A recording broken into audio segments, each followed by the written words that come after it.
Assalamualaikum warahmatullahi wabarakatuh. Salam, Om Swastiastu, Namo Buddhaya, salam kebajikan untuk kita semua. Halo teman-teman semua, selamat datang di podcast kelompok 4 Ilmu Negara. Podcast ini disusun untuk memenuhi tugas ujian akhir semester yang diberikan kepada kami. Jadi, yang akan kami bahas di sini adalah tentang permasalahan utamanya adalah tentang negara X, teman-teman sekalian.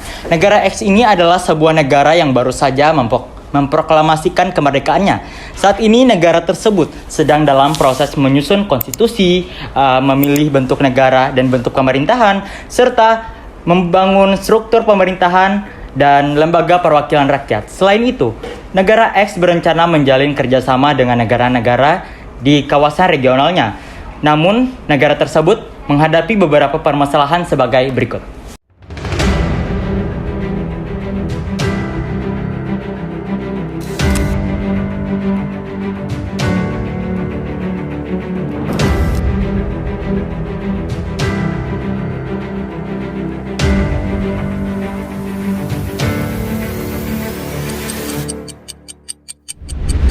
Oke, baiklah kita langsung masuk ke kasus yang pertama. Permasalahannya ada perdebatan di kalangan elit politik dan masyarakat mengenai apakah negara X sebaiknya berbentuk negara kesatuan atau federasi, serta apakah sistem pemerintahannya menggunakan model parlementer atau presidensial. Pertanyaan dari kasusnya nih, berdasarkan teori bentuk negara dan bentuk pemerintahan, apa kelebihan dan kekurangan jika negara X memilih sistem negara kesatuan dengan pemerintahan parlementer? Jelaskan, silakan Anwar Aupa, bisa dijelaskan? Terima kasih kepada presenter. Baik, ini adalah kombinasi struktur ketatanegaraan yang sangat menarik dan umum di dunia. Sering disebut sebagai model Westminster atau variasinya. Jika negara X memilih negara kesatuan dengan sistem parlementer, maka kita sedang berbicara tentang pemusatan kekuasaan yang kuat, namun dengan mekanisme penguasaan yang langsung. Mari kita bedah kelebihannya terlebih dahulu. Secara teoritis, kombinasi ini menawarkan efisiensi dan keseragaman. Dari sisi negara kesatuan, negara X akan memiliki satu komando hukum yang berlaku seragam di seluruh wilayah. Ini sangat krusial untuk integrasi nasional dan mencegah tumpang tindih kebijakan antara pusat dan daerah. Dari sisi parlementer, eksekutif atau perdana menteri, dan legislatif memiliki relasi yang menyatu, fusion of powers. Artinya, kebijakan pemerintah jarang mengalami kebuntuan atau gridlock karena eksekutif didukung oleh mayoritas di parlemen. Proses pengambilan keputusan menjadi sangat cepat dan responsif. Namun, ada kekurangan fundamental yang harus diwaspadai di negara X, yaitu risiko sentralisasi berlebih dalam negara kesatuan. Daerah tidak memiliki kedaulatan asli. Jika pusat tidak peka, aspirasi masyarakat lokal di daerah pinggiran negara X bisa terabaikan, memicu ketidakpuasan daerah. Selanjutnya itu adalah masalah instabilitas kabinet. Kelemahan sistem parlementer adalah kelangsungan hidup pemerintah bergantung pada parlemen. Jika koalisi partai pecah atau muncul mosi tidak percaya, kabinet bisa jatuh sewaktu-waktu sebelum masa jabatan habis yang dapat mengganggu program pembangunan jangka panjang.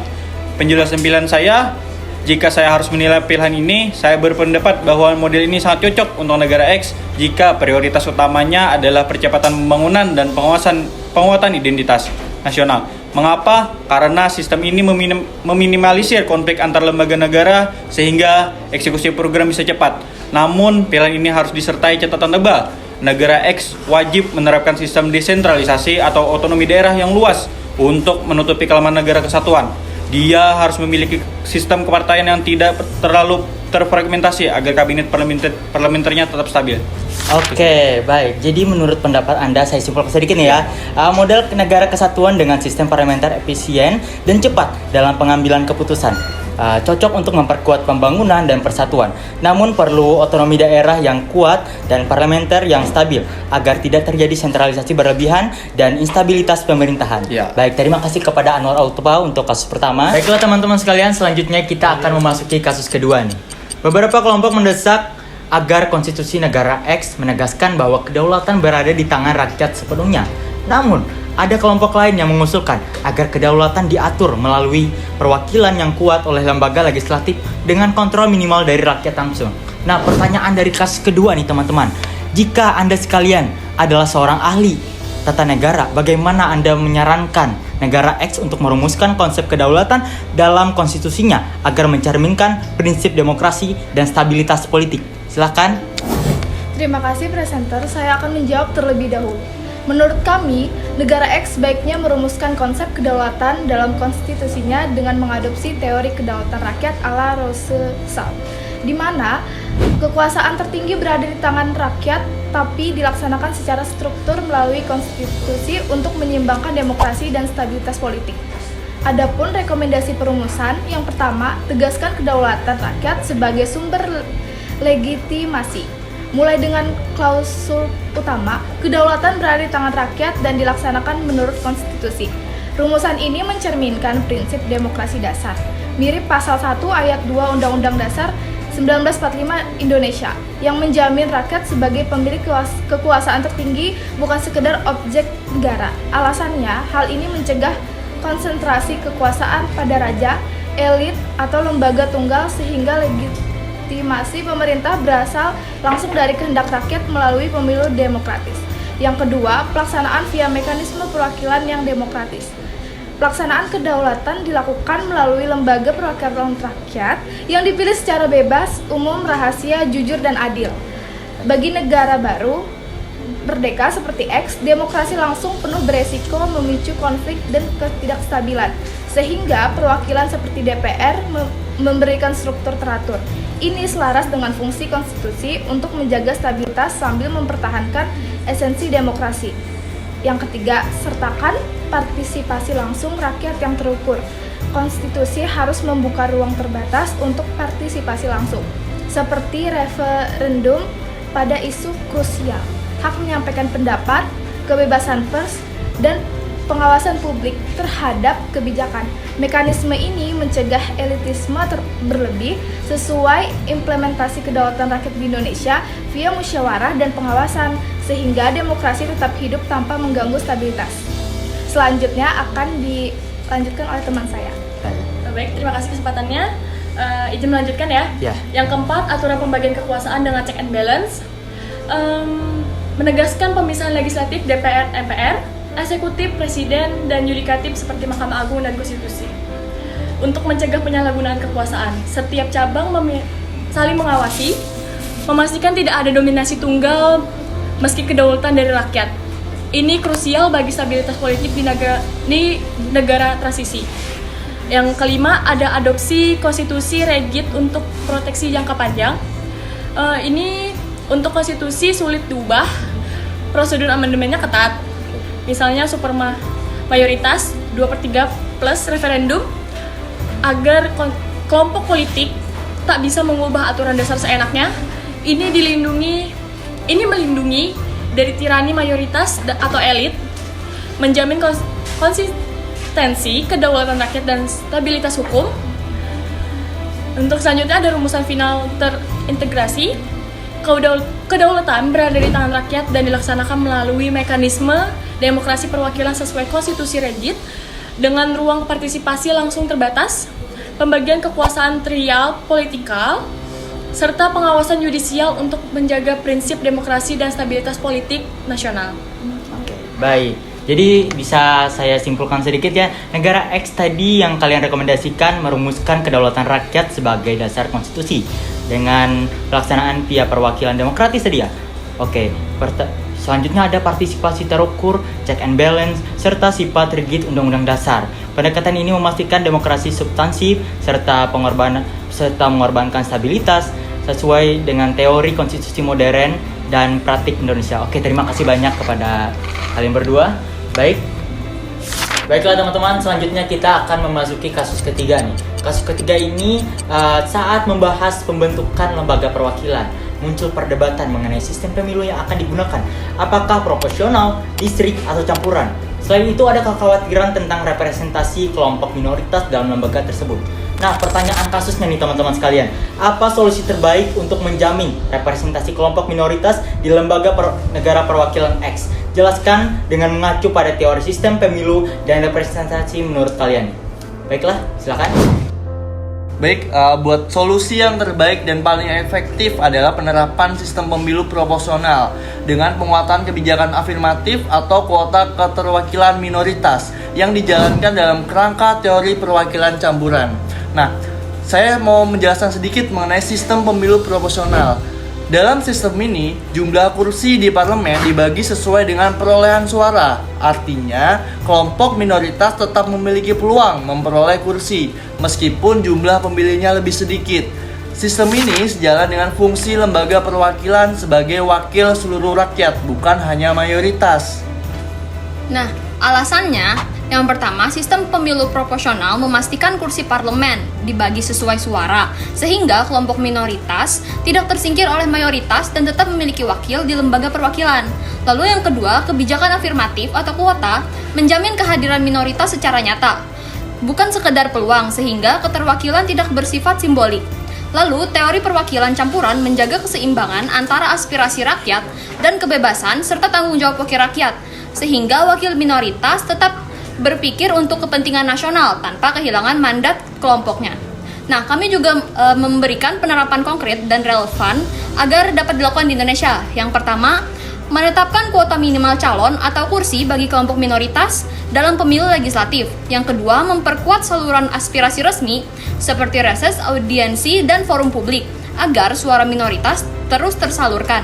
Yang terakhir, meningkatkan transparansi dan pengawasan pemilu untuk mencegah politik uang yang menghambat keterwakilan minoritas. Baik, jadi bisa saya simpulkan sedikit ya, kombinasi sistem pemilu proporsional, kebijakan afirmatif, dan teori perwakilan campuran merupakan solusi terbaik bagi kalian karena menjamin keterwakilan minoritas secara adil, realistis, dan demokratis tanpa mengorbankan kepentingan nasional. Baik, kita akan memasuki kasus keempat ya. Permasalahannya adalah negara X menghadapi masalah dalam menentukan fungsi dan kewenangan dari alat-alat perlengkapan negara seperti lembaga eksekutif, legislatif, dan yudikatif serta mekanisme check and balance di antara lembaga tersebut. Pertanyaan kasusnya nih, bagaimana Anda sekalian merancang sistem check and balance antara lembaga eksekutif, legislatif, dan yudikatif agar tidak terjadi penyalahgunaan kekuasaan di negara X nih? Bagaimana pendapat kalian? Oke, terima kasih banyak. Sebelumnya izin menjawab ya.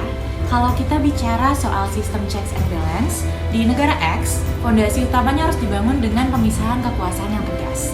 Pemisahan ini mengikuti teori trias politika, di mana kekuasaan negara dibagi dalam 3 cabang utama, yaitu eksekutif, legislatif, dan juga yudikatif. Ketiganya tidak boleh saling mendominasi, tapi justru saling mengawasi melalui mekanisme pengawasan sila. Dalam praktiknya, lembaga legislatif berperan mengawasi jalannya pemerintahan eksekutif, misalnya melalui hak interpelasi dan pengawasan anggaran. Di sisi lain, eksekutif juga tidak sepenuhnya pasif, karena diberi kewenangan veto yang sifatnya terbatas sebagai bentuk kontrol balik. Sementara itu, kekuasaan yudikatif diperkuat dengan kewenangan judicial review untuk menguji apakah kebijakan atau undang-undang sudah sesuai dengan konstitusi. Selain 3 cabang utama tersebut, sistem checks and balance juga diperkuat dengan keberadaan lembaga pendukung seperti ombudsman dan badan audit negara. Lembaga-lembaga ini berfungsi sebagai pengawas tambahan agar setiap penyelenggaraan kekuasaan tetap berjalan sesuai aturan. Dengan desain seperti ini, penyalahgunaan kekuasaan dapat dicegah dan pemerintahan dapat berjalan secara seimbang, transparan, serta juga berlandaskan konstitusi. Lanjut. Semua lembaga memiliki kedudukan sejajar dan lembaga pendukung tersebut bertugas memastikan integritas, akuntabilitas, serta perlindungan hak warga. Prinsip keterbukaan juga harus diterapkan melalui transparansi proses legislasi, publikasi anggaran, dan akses masyarakat terhadap putusan pengadilan. Keseluruhan sistem ini akan menjamin bahwa kekuasaan negara berjalan sesuai aturan, terkendali oleh mekanisme pengawasan yang kuat, serta tetap berpihak pada rakyat. Dengan perancangan seperti ini, negara X dapat membangun pemerintahan yang demokratis, stabil, dan terbebas dari dominasi satu lembaga. Sejalan dengan prinsip alat-alat perlengkapan yang menegakkan pembagian dan pengawasan kekuasaan. Baik, terima kasih. Berarti saya simpulkan sedikit dari apa yang kalian katakan tadi. Sistem check and balance negara X harus dibangun dengan memisahkan kekuasaan secara tegas antara eksekutif, legislatif, dan yudikatif sesuai dengan teori trias politika.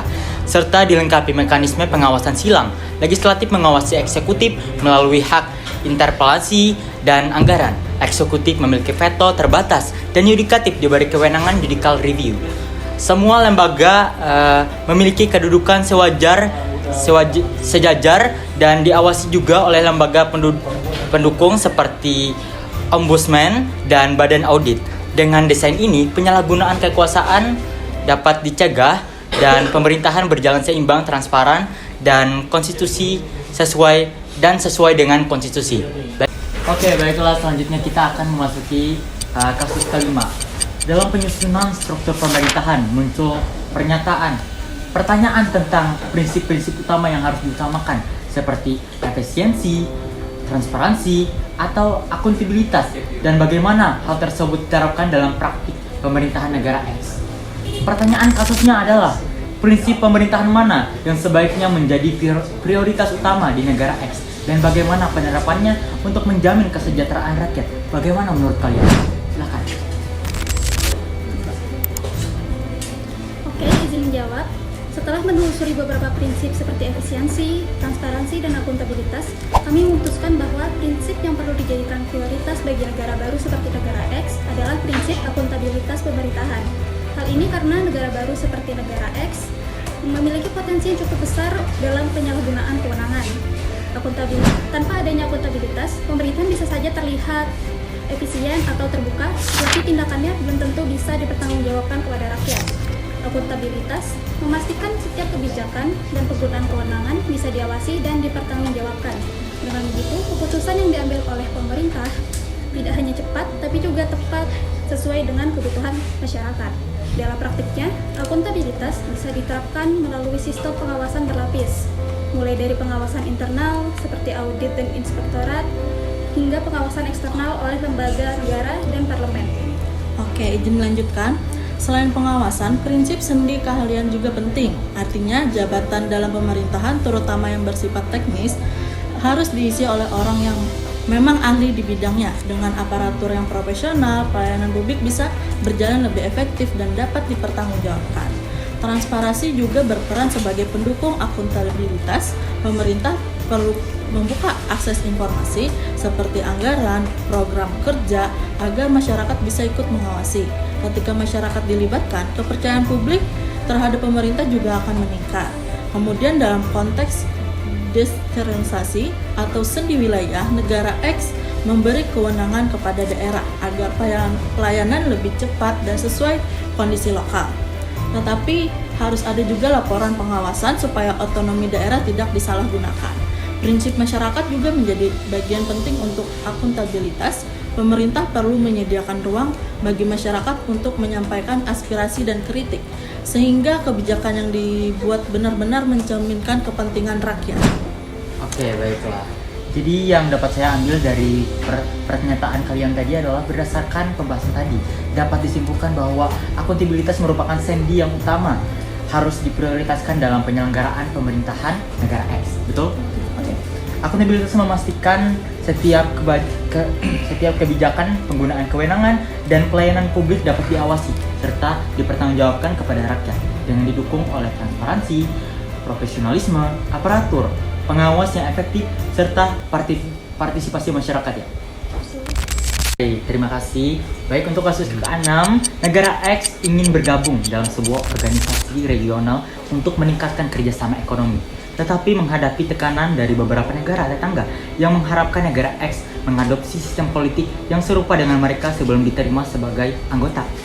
Baik, pertanyaan dari kasus ini adalah bagaimana teori kerjasama antar negara? Langkah-langkah apa yang sebaiknya dilakukan oleh negara X untuk menjalin hubungan regional tanpa mengorbankan kedaulatannya? Baiklah, silakan. Oke, baik. Jadi di sini ada beberapa langkah yang harus dilakukan negara X. Yang pertama, menegaskan prinsip kedaulatan negara dan non-intervensi, yaitu kerjasama internasional dibangun atas dasar hubungan diplomatik, saling menguntungkan dan tidak mengganggu urusan internal negara. Jadi, negara X harus menolak tekanan perubahan sistem politik karena itu termasuk urusan domestik yang tidak boleh diintervensi. Yang kedua, ada mengutamakan tujuan kerjasama internasional. Jadi tujuan kerjasama itu meningkatkan hubungan ekonomi, memperkuat kapasitas nasional, meningkatkan kesejahteraan, dan juga mendapatkan keuntungan. Jadi, negara X dapat menegaskan bahwa tujuan bergabung hanyalah untuk pengembangan ekonomi dan stabilitas kawasan, bukan hanya untuk menyeragamkan politik. Nah, yang ketiga ada menggunakan diplomasi regional secara aktif. Fungsi kerjasama adalah mempererat persahabatan antar negara. Negara X perlu melakukan pendekatan diplomatik yang persuasif agar negara tetangga memahami posisinya, terus juga melobi anggota lain untuk mendapatkan dukungan tanpa syarat politik. Dan yang keempat, ada menawarkan kerjasama ekonomi yang saling menguntungkan. Manfaat kerjasama adalah akses pasar yang luas, terus juga transfer teknologi, terus juga peningkatan ekonomi bersama. Nah, negara X dapat menonjolkan kontribusi potensialnya sehingga keanggotaannya itu tidak bergantung pada faktor politik. Nah, yang kelima itu adalah menggunakan mekanisme multilateral untuk mengurangi tekanan politik bilateral.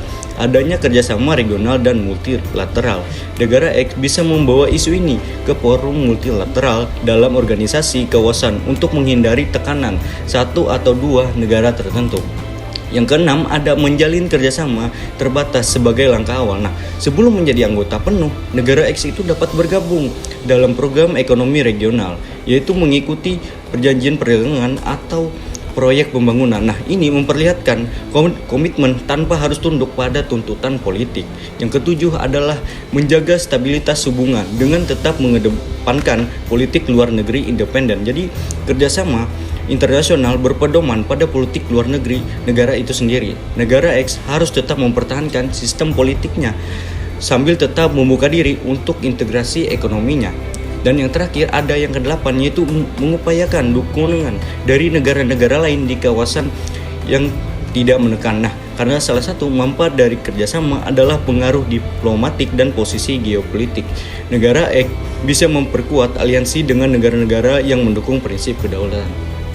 Baik, jadi menurut Anda negara X dapat menjalin hubungan regional tanpa mengorbankan kedaulatannya dengan cara yang pertama adalah mempertegas prinsip non-intervensi, memfokuskan kerjasama pada bidang ekonomi, memperkuat diplomasi serta forum multilateral, serta menawarkan manfaat ekonomi nyata bagi kawasan lainnya, begitu ya? Ya, betul. Baik, terima kasih. Nah, itu tadi pembahasan 6 kasus ketatanegaraan di negara X berdasarkan teori ilmu negara, teman-teman sekalian. Semoga diskusi ini bisa membantu kita memahami bagaimana teori tidak hanya bersifat abstrak, tetapi juga relevan dalam praktik bernegara. Terima kasih kepada seluruh narasumber dan teman-teman yang sudah menyimak podcast ini. Saya Aminullah, selaku presenter pamit undur diri. Wassalamualaikum warahmatullahi wabarakatuh.